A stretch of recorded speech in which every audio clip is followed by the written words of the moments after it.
काय भारी बोलतेस ग तू. असं वाटतं तू बोलतच राहावं आणि मी ऐकत राहावं. आवडलीस आपल्याला. ए काय बोलायस?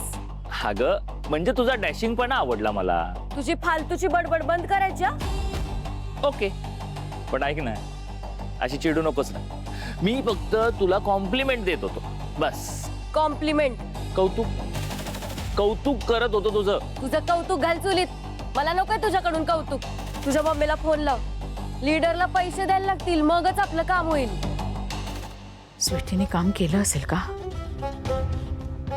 हा टास्क जर ती पास झाली नाही तर तो माझा पराभव असेल. नाही, असं होतं कामा नये. स्वीटीने जिंकायलाच हवं.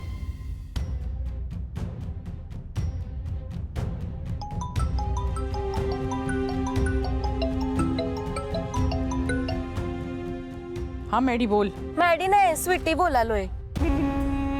बोल स्वीटी. आपलं काम फत्ते झालंय. लीडर तयार झालंय हॉस्टेल खाली करायला. अरे वा, म्हणजे तू पास झालीस तर. मग विषय का? मी बोललो होतो ना तुम्हासनी. आता समज काम झालंय. फक्त लीडरला पैसे द्यायचे बाकी आहेत. तुम्ही लगेच माझ्या अकाउंटला ट्रान्सफर करा पैसे. हा हसायला कशा पाई? मी पैसे ट्रान्सफर करा बोललो. त्यात हसण्यासारखं काय आहे? पैसे पैसे मी कुठून देणार? स्वीटी, ऊस गोड लागला म्हणून मुळापासून खायचं नसतो ग. नीट काय ते बोला की मला कळना झालंय. हे बघ, मी तुला मार्ग दाखवलाय. जेवणाचं ताट मी तुझ्या हातात दिलंय. आता काय भरवायचं काम मी करू? अहो स्पष्ट काय ते बोला की. पैसे द्यायचेत ना त्याला, ते तू दे. काय? मी मी कशाला देऊ पैसे? हा प्लॅन तर तुमचा होता. हो, पण याचा फायदा आपल्या दोघींनाही होणार आहे. त्यामुळे पैशाचा बंदोबस्त तू कर. आपण काय एकमेकींवर उपकार करत नाही आहोत. मला वाटतं तुला कळलं असेल. काय असतं, सगळ्या गोष्टी फुकट झाल्या ना की त्याची किंमत राहत नाही.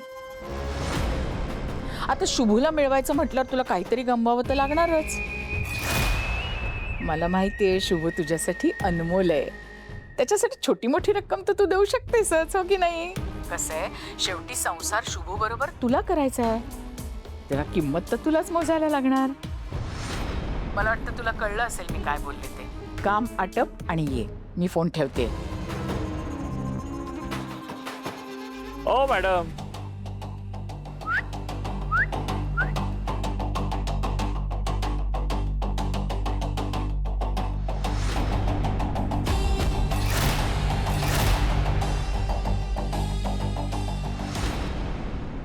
शुभू, ऑप्शन्स तर खूप आहेत, पण त्यातला कुठला पर्याय आपल्यासाठी बेस्ट आहे याचा विचार करायला हवा.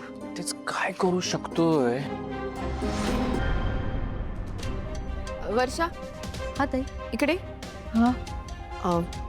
हे इंडक्शन कुठे घेऊन चाललीस? श्रावणी ताई माझं आहे. सिलेंडर पण वेळेवर भेटत नाहीत ना म्हणून विकत घेतलं.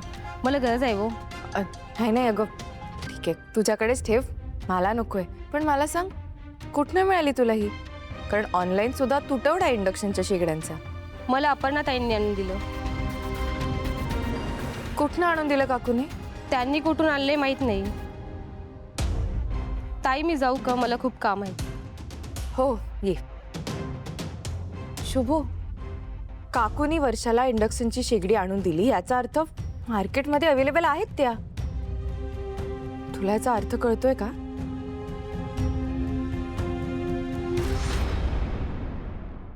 प्रभू गायकवाड 25,000, संतोष बनसोडे 50,000 रुपये आले. वा, थँक्यू पप्पा. थँक्यू तू कशाला म्हणते मला? अगं मी तुला थँक्यू म्हटलं पाहिजे. आता एवढं पैसे मोजायला मला मदत करायलास ना तू. नाही हे पैसे मला पाहिजेत. 50,000? होय 50,000 रुपये तुला पाहिजेत? 50 आहेत. अगे अगं 5,000 असते तर तुला दिले असते की ग. पण हे तुला पैसे कशाला लागणार सांग की. अहो माझं का नाही एक महत्वाचं काम आहे. बरं येतो मी. थांब की ग. ते पैसे परत दे.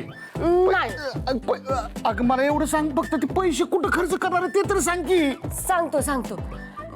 मला सांगा, शिक्षण मंत्र्याकडं असिस्टंट म्हणून मला नोकरी मिळाली तर तुम्हाला आवडणार आहे का नाही?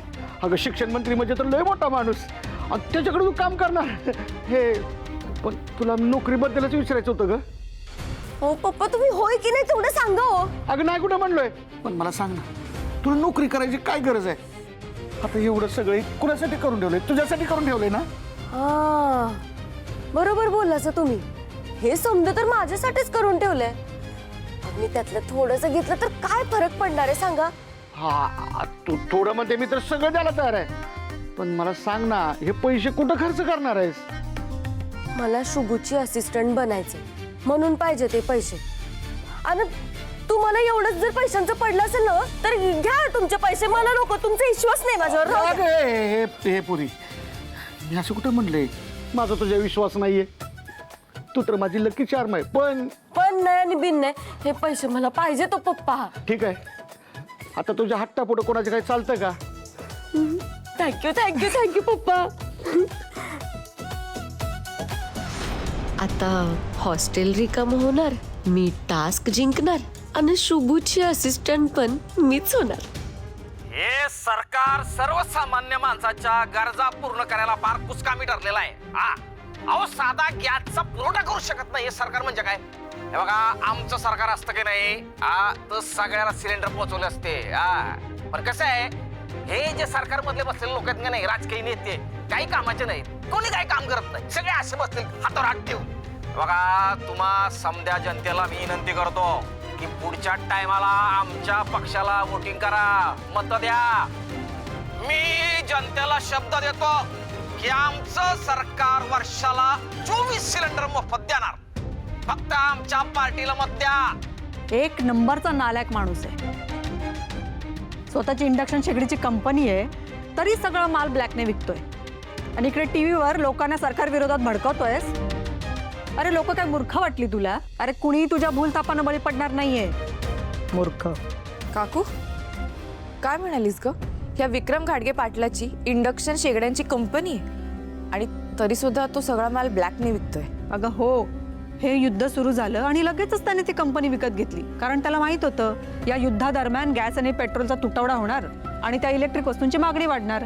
एक नंबरचा नालायक माणूस आहे, मतलबी कुठला. पण अपर्णा मॅडम, हे सगळं तुम्हाला कसं माहित? माझी एक पत्रकार मैत्रीण आहे, तिने सांगितलं. अगं काकू, जर तुला सगळं माहिती होतं तर मग तरी सुद्धा तू वर्षाला ह्याच कंपनीची इंडक्शनची शेगडी ब्लॅकने का विकत घेऊन दिलीस? अगं माझ्याकडे दुसरा पर्याय नव्हता ग. म्हणजे श्रावणी, अगं पोटाला पर्याय असतो का? तिच्या घरातला गॅस संपला होता. अगं तिने खूप शोधाशोध केली, तिला गॅस मिळाला नाही. तुला तर माहिती आहे बाहेर सगळा गॅसचा तुटवडा आहे. आता तूच सांग, ती तिच्या मुलांना घरात कसं शिजवून खायला घालणार होती? म्हणून मी माझ्या त्या मैत्रिणीला फोन केला, तिच्याकडनं सगळी माहिती मिळवली आणि तिला ती शेगडी आणून दिली.